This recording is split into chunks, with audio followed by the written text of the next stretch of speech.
It wouldn't be a show without Boeing almost killing somebody.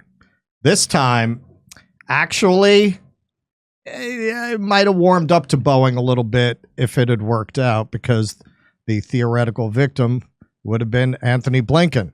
Blinken, U.S. delegation drive from Paris to Brussels, maybe ran into Jimmy over there, after his plane again suffers a mechanical issue.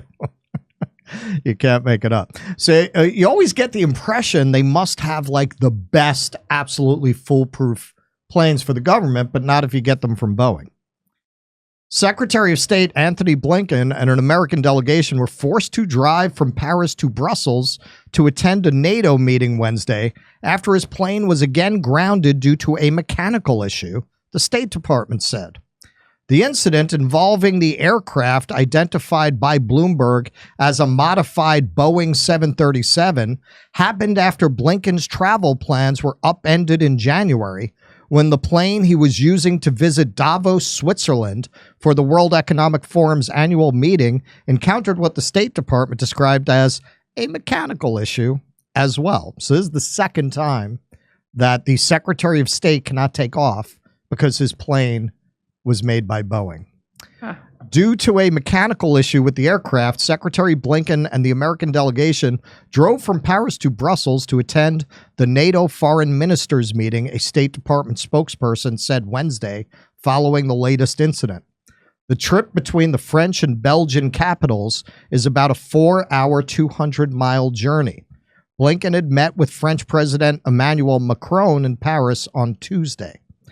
In January, the State Department said the U.S. Air Force sent a replacement plane to Switzerland to bring Blinken home from the meetings in Davos. After that event, the aircraft he was traveling in was unable to take off due to a mechanical issue. We covered the other day the poop plane. There was a plane that had to turn back to Hamburg because it flooded with feces from the toilet. A Boeing, of course. State Department spokesperson Matthew Miller said at the time. So this is David Sirota. Really wild that the Secretary of State is a former Boeing consultant who keeps being unable to fly the Boeing planes that his State Department simultaneously pitches to other governments. That's what Mr. John Lennon might have called instant karma there. Karma. Anything, Keaton? Well, yeah, I mean, it is a shame that, you know, well, actually, I shouldn't say it's a shame. I mean, it's good that he was caught on a plane and had to turn around. I was going to say, shame it didn't go down, but we won't say that. That is over the line, Keith. That is over the line. That is over the line. Over the line. Yeah, indeed. So yeah, I mean, who knows? Maybe that'll catch the focus of Mayor Pete there. You know, hey, you almost took down one of your.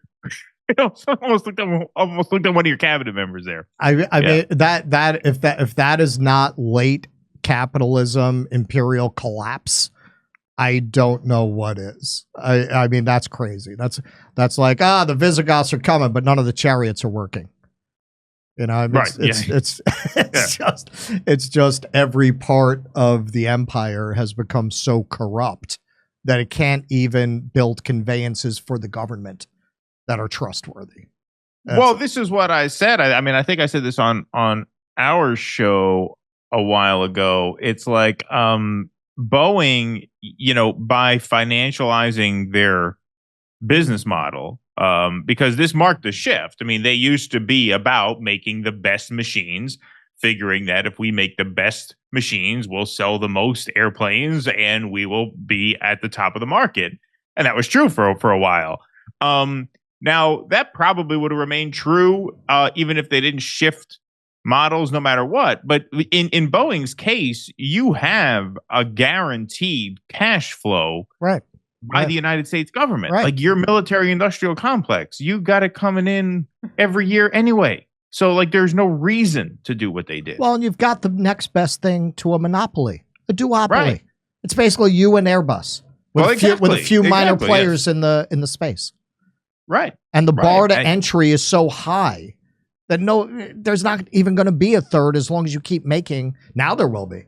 But if you now there will be. Now there will be Sure. because there has to be to fill the void that's going to be left with Boeing because of, I keep saying it, man. I hope I'm wrong. Eventually, one of these is going to go down, and that's going to be it. They're going to have to ground them all. They're going to have to ground all the Boeings and go back through and see what they fucked up. Well, right. And like I said, absent a catastrophic failure, they have guaranteed money coming in. That's why Boeing, you ever notice if you watch like the Sunday morning talk shows, Face the Nation, Meet the Press, you'll quite often see a Boeing ad on there. That Boeing ad on there is not because the average American's in the market for a 737 and are picking and choosing which brand to buy it from. That's an open air bribe to the networks to cover wars favorably, so that the government keeps buying Boeing planes. Like that's what it is. And that is locked in. That's locked in. That wasn't going anywhere. Now it might. I mean, if they can't trust the Secretary of State on an airplane, it might. I mean, the commercials on the Sunday morning roundtables it's like a lineup of comic book villains. It's like the Legion of Doom. You just have all of the most evil corporations on the planet, one after the other. Archer Daniels Midland, Northrop Grumman, Boeing. Like, the bribery is so transparent that they're putting it on there to both bribe these news stations, but also to really pacify the minds of the NPCs who watch that and absorb it as meaningful information. Sure. Yeah. Hey, there's still tickets available in Stockholm, Oslo, Stroudsburg, Pennsylvania, Cortland, New York, Oakmont, Pennsylvania, El Paso, Texas, San Antonio, Texas, Edmonton, Alberta, Vancouver, British Columbia, Denver, Ashland, Virginia, and Athens, Georgia. See you there.